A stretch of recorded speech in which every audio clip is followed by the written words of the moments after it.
dia, pessoas. Eu vou fazer uma breve aula de revisão aqui para vocês de todo o conteúdo que a gente tem estudado nos últimos dias, só para tentar fazer uma breve explanação mesmo, para que vocês, caso seja possível, caso dê certo a aula fique entendível e dê para gravar, vou postar lá para o canal, e aí vocês vão lá e qualquer coisa revisam a aula por lá, beleza? Estudem a aula por lá só para vocês decorarem o que eu estou falando aqui. Enfim, nós estamos falando dos processos de independências que estão acontecendo, principalmente no continente americano, tá? Principalmente após a finalização do processo de colonização dos países europeus. Então, o último grande destaque que a gente estudou aqui no primeiro trimestre, inclusive o primeiro, foi a Revolução Francesa, que durou de quanto a quanto tempo? Revolução Francesa foi de 1789 a 1799. E qual que foi o grande motim da Revolução Francesa? Qual foi a grande importância dela? O que foi que se aconteceu durante a Revolução Francesa? O que se fizeram com os reis durante a Revolução Francesa? Tiraram ele do poder. Tiraram ele do poder, mas não apenas tirando ele do poder e botando uma outra pessoa para ser um rei também. Porque o que estava sendo questionado ali, a partir das ideias filosóficas do iluminismo e tudo mais, o que estava sendo questionado era o próprio poder do rei, e principalmente esse poder do rei enquanto algo divino, como se fosse Deus escolhido aquela pessoa para governar o país. E aí o iluminismo e outras teorias vão começar a questionar esse tipo de movimento, e aí vai ser adaptado de várias formas, tanto pela burguesia quanto pelo resto da população. A burguesia nesse momento também faz parte da população, mas o fato é que começa uma revolta contra esse tipo de poder, principalmente contra o poder absolutista, beleza? E aí a grande motivação principal também vai ser o próprio assassinato dos reis, que vai acontecer aqui durante esse processo. É algo que nunca aconteceu. As pessoas vão pegar o rei, a família do rei, e vão decepar a cabeça dele. Então isso é algo muito importante. Tudo isso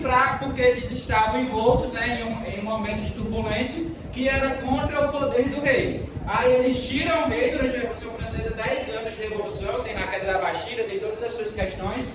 E aí 10 anos depois, quando acaba a Revolução Francesa acaba como? Com a ascensão de uma pessoa se tornando imperador. Ou seja, os caras tiraram o rei do poder para colocar um imperador. E quem era esse imperador? Napoleão Bonaparte, tá? Mas aí qual que era o grande contexto, isso aqui é a grande importância de entender isso aqui? Costuma-se muito falar isso. Aí a Revolução Francesa durou 10 anos para tirar o rei do poder, para no fim botar um imperador.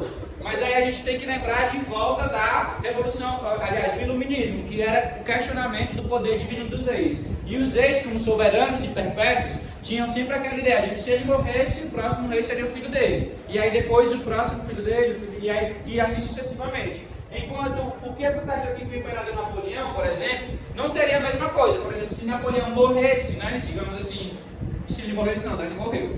Mas se ele morresse, aqui enquanto imperador, por exemplo, o filho dele não assumiria necessariamente o poder, porque ele ser imperador não necessariamente é a mesma coisa que ele ser o rei da época, beleza? Ele se transformou em imperador só porque, enfim, ele era um líder militar e conquistava muitos territórios. Inclusive, a gente sabe muito do Egito por causa das campanhas de Napoleão no Egito. Foi ele que resgatou entre aspas, né? Assim, foi ele que foi lá e fez a dominação do território na África e tudo mais, e trouxe alguns objetos, artefatos arqueológicos para a França. Por isso que a França tem muito também de artefatos de outros países, que foram conquistados nesse período aqui. Então o fato é esse, tá? A Revolução Francesa acaba tirando os reis do poder, tirando as rainhas do poder lá, mas ainda coloca o Napoleão como imperador, lembrando que o Napoleão era parte da burguesia. A Revolução Francesa também nada mais é do que uma revolução burguesa, tá? Então é isso, Napoleão ele assume o poder e, consequentemente, a burguesia vai assumir o poder junto com ele. É isso que vai acontecer, é essa a grande motivação da Revolução Francesa, beleza? Então a gente vai fixar isso aqui, ó, vai deixar isso aqui guardado por enquanto, beleza? E aí a gente começou a falar das independências das Américas, beleza? Aí estamos falando dos Estados Unidos, falando de Brasil, de algumas revoltas que tiveram no Brasil. É muito comum a gente pensar, por exemplo, que no Brasil não houve tentativas de sair do poder metropolitano do poder metropolitano, né, de Portugal. Só que na verdade houveram diversas resistências, várias formas de resistência ao poder de Portugal em relação ao Brasil, tá? Entre elas tivemos as revoltas indígenas, né? Tentando não ser escravizados, a Igreja Católica não deixava que escravizasse na época da colonização, e aí mais pra frente isso foi começando a ser proibido. Por exemplo, chegou um momento que o Marquês de Pombal proibiu a escravização indígena, mas ainda assim havia, né, revoltas e tentativas de trazer essa galera para dentro do contexto, né, da economia desse período.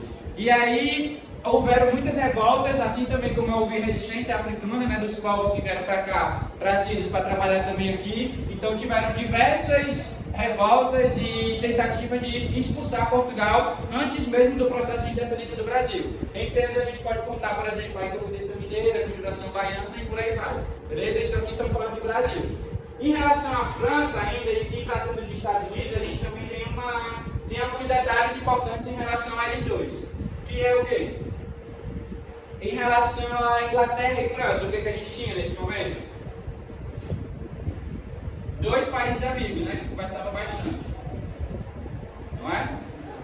E o que eles eram?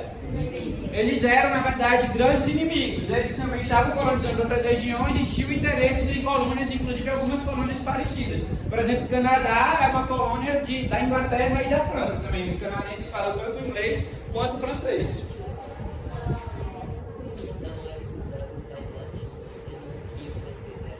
Porque ele foi colonizado essencialmente pela Inglaterra. Aí ele fica anglo-saxônico nesse caso. Teve algumas regiões que foram dominadas pela França, principalmente essa região aqui do litoral, que é justamente mais ou menos onde vai acontecer as guerras entre os colonos, né, e os colonos da França aqui, que é pela tentativa da França de tomar as três colônias dos Estados Unidos. Beleza? Então a Canadá é anglo-saxão por causa disso. Enfim, então ali nos Estados Unidos a gente tinha aliás a Inglaterra, né, dominando ali a região das 13 colônias, que a gente vai conhecer como Estados Unidos depois.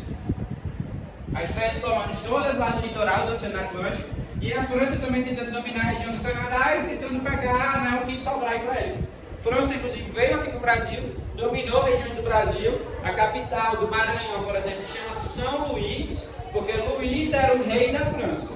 Beleza? Então é um exemplo da influência que a França exercia nesses outros ambientes. Então, a gente deu um salto daqui para cá, tá? Falando agora sobre as 13 colônias dos Estados Unidos, que eram as colônias que estavam sendo, né, dominadas pela Inglaterra. E aí era aquele mesmo esquema do Brasil. Por exemplo, as 13 colônias só poderiam comercializar com a Inglaterra. Todos os produtos que eram produzidos lá só podem ser vendidos para a Inglaterra. Aquele lance lá do pacto colonial, beleza? Em que a metrópole a colônia só comercializa com a metrópole. Igual com o Brasil, por exemplo, não podia vender o ouro para o Brasil ou outras descobertas que eram feitas aqui, não podia vender para qualquer um, só para Portugal. Beleza? Acontecia a mesma coisa ali nas 3 colônias dos Estados Unidos. Só que o fato é que Inglaterra e França são dois países meio que inimigos, assim, sempre enfrentaram muitos momentos de guerra. Inclusive a própria formação dos dois países foi por um processo de guerra. Uma guerra que era chamada Guerra dos 100 Anos, que durou 117 anos de guerra. Beleza? E assim os dois países se formaram. Então existe uma determinada rixa entre os dois. E aí, do mesmo modo, a França vai tentar invadir as 3 colônias para tentar tomar território para si. E aí os colonos ingleses, morando lá, vão, né, batalhar com os franceses e vão vencer essa guerra. Beleza? Vencendo essa guerra, né, expulsando os franceses desse território, eles venceram a guerra porque eles precisaram comprar arma, o exército precisou se formar, né, comprar comida e tudo mais, então houve muitos gastos para a expulsão dos franceses desse território. O que fez com que a Inglaterra, que já era dona das 3 colônias, fizesse o quê? Depois de ter ganhado a guerra e ter expulsado os franceses? Pronto, lei da açúcar e lei do selo, que são exemplos de aumento de impostos, beleza? Então, o que vai acontecer é a Inglaterra impondo mais impostos para os colonos lá, os colonos que já tinham passado por essa guerra, que já tinham expulsado os franceses, ou seja, tinham fixado o poder inglês no território. Ainda assim, a Inglaterra, a metrópole, vai lá e vai pedir por mais aumento de impostos para essa galera, beleza? E entre esses impostos está, por exemplo, a lei do açúcar e a lei do selo. Lembrando que aqui eram produtos, né, que eram comercializados por lá, os selos também eram toda a correspondência e todo tipo de cartas que eram enviadas precisavam do selo real da Inglaterra e aí se cobrava uma determinada taxa para isso. Então foi uma série de aumentos de impostos que levaram os próprios colonos que já estavam lá nos Estados Unidos, que já tinham expulsado os franceses, que já tinham enfrentado todas essas batalhas, a ficarem, entre aspas, né, chateados com a Inglaterra, porque eu já batalhei do teu lado, ganhei o território para tu, ainda estava me fazendo pagar por isso. Então isso vai causar revoltas, né, na população. Inclusive, por exemplo, nessa lei do açúcar aqui vai ter momentos, vai ter a festa do chá de Boston, que é em Boston, né, a reunião que é um porto lá tipo Santos, né, tipo Santos lá nos Estados Unidos. Tem um porto lá que é chamado Porto de Boston, que é de onde saía os navios em direção à Inglaterra levando os produtos. E aí, em um determinado momento, os navegadores, a galera das embarcações, ao invés de pegar a embarcação e partir para a Inglaterra, eles jogaram tudo no mar, jogaram toda a produção no mar. Por que isso? Porque essa produção era toda para a Inglaterra. E a galera falou, vocês estão aumentando impostos para a gente, não quer que a gente, não considera praticamente a gente inglês, então a gente vai pegar esse produto que a gente cultivou, que a gente fez, né, que a gente criou, e vamos jogar no mar. Já que isso aqui seria para vocês, que a gente vai prejudicar vocês dessa forma. Então foi jogado no mar, chamado a festa do grande chá de Boston. Enfim, deve estar confundindo, mas o nome é mais ou menos isso, a grande festa do chá de Boston, mais ou menos isso. Beleza? Então isso vai motivar os colonos das 13 colônias a pedir sua independência em relação aos Estados Unidos. Beleza?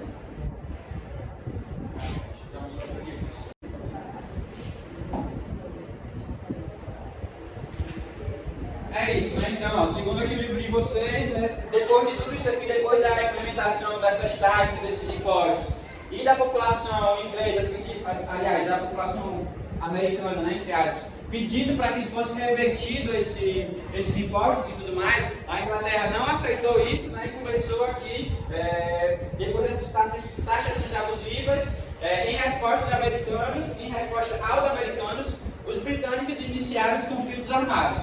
Então, por causa de tudo isso aí, a Inglaterra, aliás, os colonos que já tinham enfrentado uma guerra contra os franceses, tinham expulsado deles, tinham garantido a presença da Inglaterra nesse território, a Inglaterra vai lá e aumenta os impostos para essa galera, eles se revoltam, mas para obrigar, tem esse exemplo aí, por exemplo, da festa do chá de Boston, eles jogam no mar, para poder não mandar para a Inglaterra fica revoltada com isso e manda o exército para lá para bater nesses caras também, para brigar com esses caras. Só que eles tinham acabado de ganhar uma guerra aqui e expulsaram os franceses, então eles estavam meio que empolgados. Então eles vão partir para a guerra contra a Inglaterra também, beleza? Então a partir do início de 1776 começam os conflitos armados pelo processo de independência dos Estados Unidos. Então, por causa de tudo isso aí, a Inglaterra, aliás, os colonos que já tinham enfrentado uma guerra contra os franceses, tinham expulsado deles, tinham garantido a presença da Inglaterra nesse território, a Inglaterra vai lá e aumenta os impostos para essa galera, eles se revoltam, mas para obrigar, tem esse exemplo aí, por exemplo, da festa do chá de Boston, eles jogam no mar, para poder não mandar para a Inglaterra fica revoltada com isso e manda o exército para lá para bater nesses caras também, para brigar com esses caras. Só que eles tinham acabado de ganhar uma guerra aqui e expulsaram os franceses, então eles estavam meio que empolgados. Então eles vão partir para a guerra contra a Inglaterra também, beleza? Então a partir do início de 1776 começam os conflitos armados pelo processo de independência dos Estados Unidos. No Congresso de Filadélfia, em 1776, é quando os americanos se reúnem e propõem, né, a gente está falando aí de pessoas intelectualmente favorecidas e tudo mais, eles vão lá elaborar uma declaração de independência dos Estados Unidos, uma carta redigida como se fosse um documento de direito, um documento governamental. E aí, a partir desse documento, os Estados Unidos vai começar a pedir a declaração da sua independência, tá? Só que isso vai vir, obviamente, com base em guerra contra os ingleses, né? Então, eles primeiro vão precisar enfrentar um momento de guerra, de luta armada mesmo, até conseguir expulsar os ingleses e os ingleses finalmente aceitarem a independência dos Estados Unidos.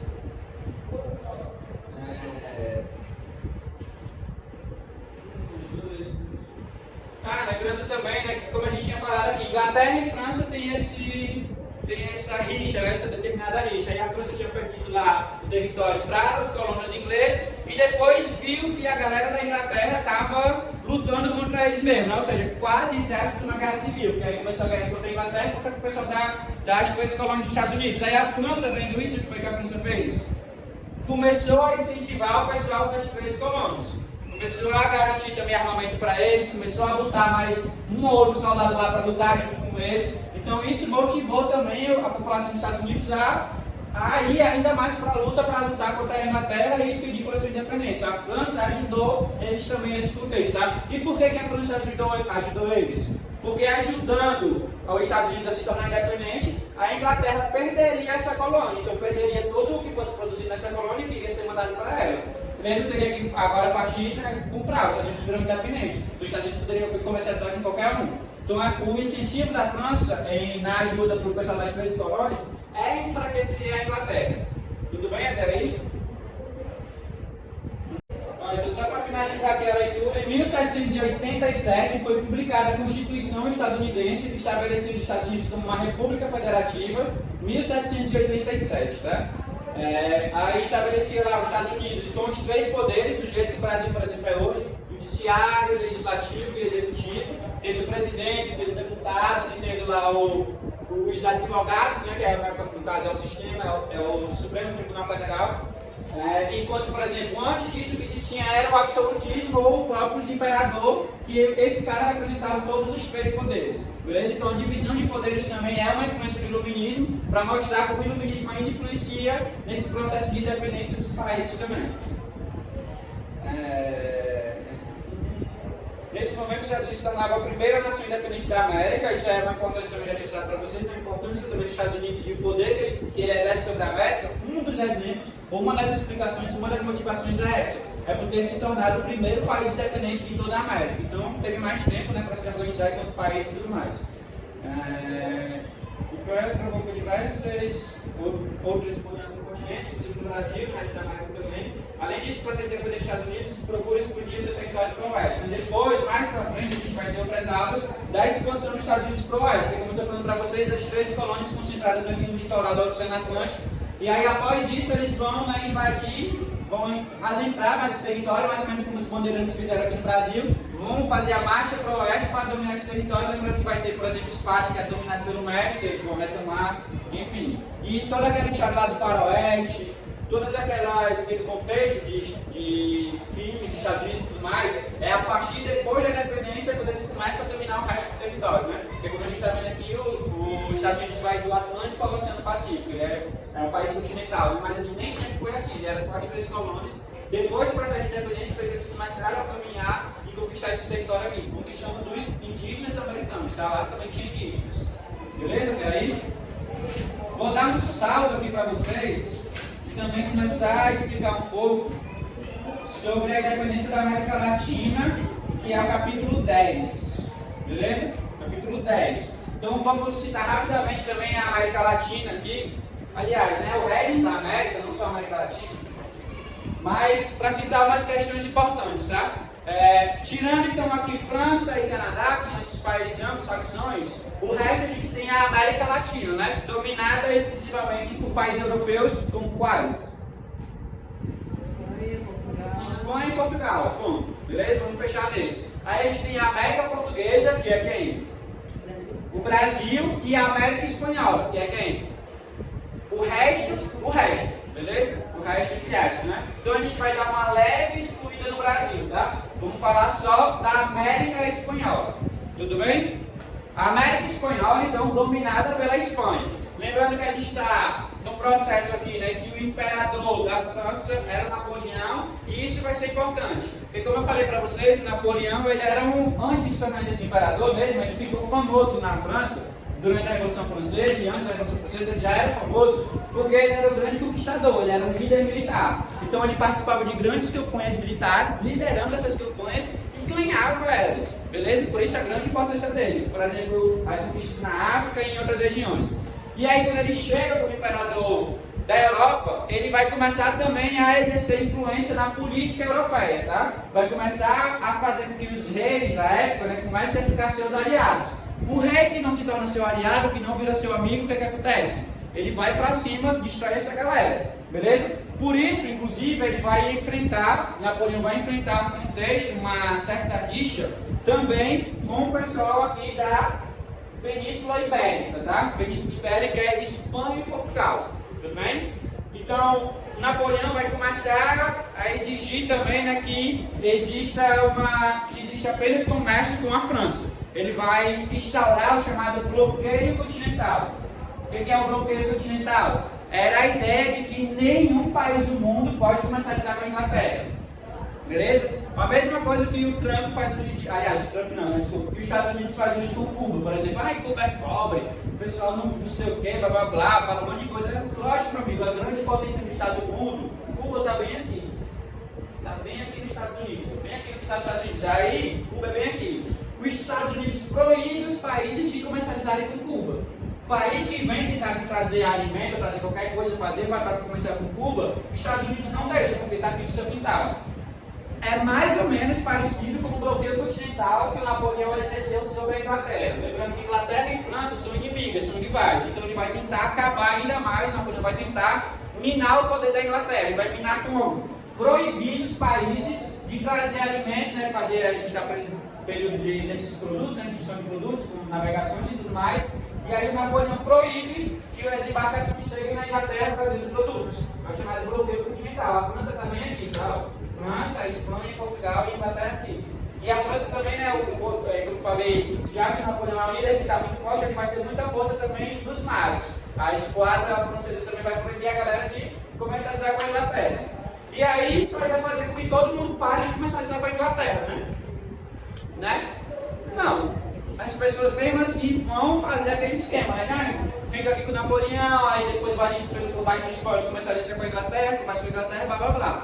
Foi o que aconteceu, por exemplo, com Portugal. A galera de Portugal, o rei de Portugal, ele era amigo, parceiro da Inglaterra. Beleza? A Inglaterra era parceiraça do pessoal de Portugal, né? Ajudava, inclusive os produtos brasileiros também iam para a Inglaterra por intermédio de Portugal. Então, Napoleão foi lá e falou assim: olha, irmão, vocês aí, ó, dá certo? Não, não dá para conversar aí com a Inglaterra, não. Se vocês ficarem aí nesse esquema com ele, eu estou em guerra com ele. Se vocês ficarem nesse esquema, eu vou invadir o seu território. Aí não vai parar não, pois é o que eu vou fazer. Aí Napoleão, o que Napoleão faz? Primeiro, estamos falando logo de Portugal, tá? Só para, a gente vai falar, lembrando que Portugal está bem aqui, ó. Para poder chegar em Portugal, precisava passar pela Espanha, mas eu vou citar logo Portugal. Portugal está aqui, é o verdezinho, e a Espanha está aqui de amarelo. E a França é esse verde também. Para poder chegar em Portugal, precisa passar pela Espanha, tudo bem? Mas estou falando só de Portugal. E vai existir um momento, em 1808, que o rei de Portugal vai vir para o Brasil. Não sei se você já ouviu falar disso, mas é a vinda da família real portuguesa para o Brasil. Foi a única vez, inclusive, que um rei da Europa, né, que é o país, é o velho continente, é o país dos reis, das rainhas, dos castelos. Primeira vez que um rei da Europa vem para a América, ele vem para o Brasil, vem para ser rei aqui do Brasil também. É o Dom João, em 1808. E por que ele vem?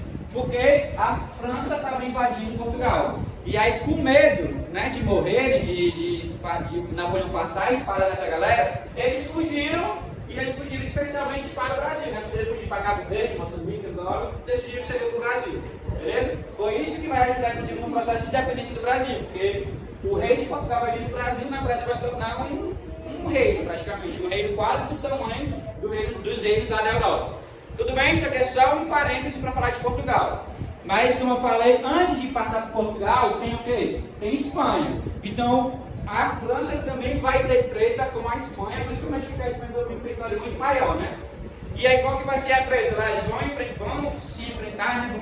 Vão ter problemas entre si. E aí, o Napoleão vai conseguir expulsar o rei da França, ou o rei da Espanha, vai tirar ele do poder. Lembrando que ele não consegue fazer isso com Portugal, por quê? Porque o rei de Portugal fugiu do Brasil. Beleza? Mas na Espanha ele consegue expulsar o rei de lá e colocar no trono da Espanha o seu próprio irmão. Beleza? Então na Espanha ele expulsa o rei da Espanha e coloca o irmão dele como novo imperador, como novo rei da Espanha. Tudo bem? Lembrando que a Espanha faz o que nesse período? A Espanha é uma metrópole de todos esses países aqui, de todo esse território aqui, de toda a América Latina, de todo o continente, tirando a América Portuguesa. E aí, nesse momento aqui, que o Napoleão vai lá e expulsa o rei da Espanha, o que acontece? Essa galera aqui, todinha, começa a pensar: opa, está acontecendo um problema lá na Espanha, hein? Agora é o nosso momento de pedir a nossa independência, de ficar independente. Olha os Estados Unidos lá, ficou independente da Inglaterra, então é capaz de a gente acontecer isso também. Só que isso aqui vai acontecer de forma um pouco mais quebrada, tá? Digamos assim, seguindo aí a página 306 do livro de vocês, a gente vai ver as divisões que tem até o momento de como a Espanha dominava esse território aqui da América, beleza? 306? 305. Vice-reino da Nova Espanha, por exemplo, vai ser aqui na região do México. Aí a gente tem o vice-reino da Nova Granada, mais ou menos a região da Colômbia, Venezuela. Vice-reino do Peru, adivinha onde? E o vice-reino da Prata, que é essa galera aqui todinha, Argentina principalmente. Não sei se vocês sabem, mas em latim, na língua latina, que é derivada de francês, português, espanhol, é derivada lá do Império Romano, em latim, prata, sabe?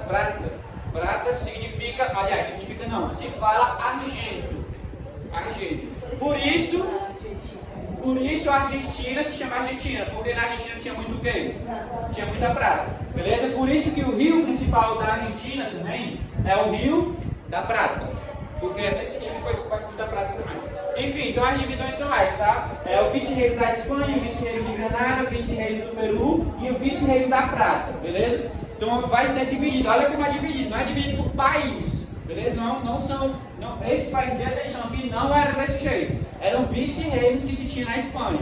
E aí vai ter toda a especificação também, a sociedade vai ser bem dividida, vai ter lá os crioulos, vão ter os espanhóis, chapetones, os crioulos, por exemplo, que são a galera que é descendente de espanhol com indígena, ou de espanhol com africano escravizado, enfim, então vai ter uma relação social também muito complicada, assim como foi no Brasil, que a gente já conhece mais ou menos como é. E aí a principal motivação para as independências da América, né, além do próprio contexto do iluminismo, que vai fazer com que as pessoas comecem a pensar nesse tipo de movimento, de pensar em se tornar independente, deixar de ser dominado por outro território, a gente vai ter também o poder da França, né, dominando a Espanha, então vai enfraquecer a coroa espanhola e vai dar mais autonomia para essa galera aqui dessas regiões. Então é a partir disso que vai começar as batalhas e as lutas dele pelas independências, tá? Cada um vai conseguir de forma diferenciada, cada um vai conquistar seu território, vai conseguir a independência do seu território e os países vão começar a se dividir por aí, tá? E aí nesse momento aqui, ó, a gente já está falando aqui da libertação dos Estados Unidos pela Inglaterra. Aí estamos falando da libertação dos reinos da Espanha contra a Espanha e depois, no próximo capítulo, a gente vai falar da libertação do Brasil em relação a Portugal. Ou seja, a gente vai libertar Brasil de Portugal, vai libertar a América Espanhola da Espanha e vai libertar os Estados Unidos da Inglaterra. Ou seja, quem vai libertar essas pessoas vão ser quem? Os libertadores de onde? Da América. Já ouviram falar não nisso aqui? Ninguém nunca ouviu falar nisso? Eu conheço muito bem, Libertadores da América. Libertadores da América, a competição de futebol. A Libertadores da América é uma homenagem, digamos assim, é uma referência a esse momento aqui de libertação da América, dos países da América em relação a Portugal. Beleza? Então o libertador da América é isso, é o cara que se destaca na América, o cara que vai libertar a América. Por isso que o campeonato chama Libertadores da América também, é uma referência para isso. Beleza? Aí entre esses Libertadores da América, vão ter quem, por exemplo? Pedro I. Por que o Pedro I vai ser um libertador da América? Porque ele libertou o Brasil de Portugal. Simples, é isso. Por isso, os libertadores da América vão ser as pessoas que vão libertar os países dos poderes europeus, beleza? Aí ele vai ter também, né, além do Dom Pedro I, vai ter o San Martín. Cadê o nome desses caras que eu vou falar errado? Simão Bolívar e o San Martín são outros exemplos, tá?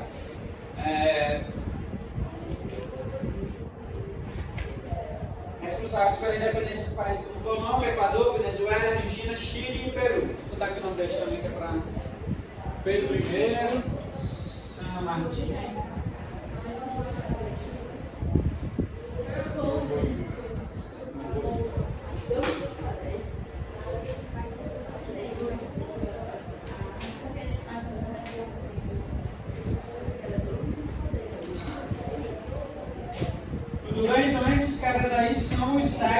Libertadores da América, tá? E aí, ó, ainda na página 305, né? Estamos vendo aí os vice-reinos, vice-reino da Nova Espanha, do Granada, do Peru, e o vice-reino da Prata. E no mapa seguinte a gente tem o quê? México, ó, 1821, significa que a independência do México foi 1821. A gente tem Guatemala, aí os anos, tá embaixo, os anos de independência de cada país. Haiti, já que a gente conheceu, as Guianas, Venezuela, Colômbia, Equador, Bolívia, Paraguai, Uruguai, Argentina, tá todo mundo vendo aí, né? Então isso aí são os processos de independência de cada um desses. Pronto, acabou o capítulo.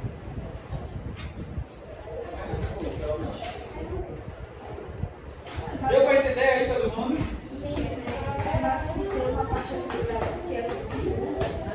Não só isso, mas, por exemplo, o Uruguai é esse. O Uruguai, por exemplo, era do Brasil. Era um estado, entre aspas, né, na verdade chamava província do Brasil, era a Cisplatina. Era a província da Cisplatina e depois se transformou em independente. Se a gente conseguisse dominar de volta, por exemplo, a Arrascaeta seria o nosso teste. Eu sei. Luiz Soares também seria. Seria o nosso 9, né? É isso, alguma dúvida, pergunta, questionamento? Alguma ideia, exposição a mais? Não? Guilherme, por favor aí.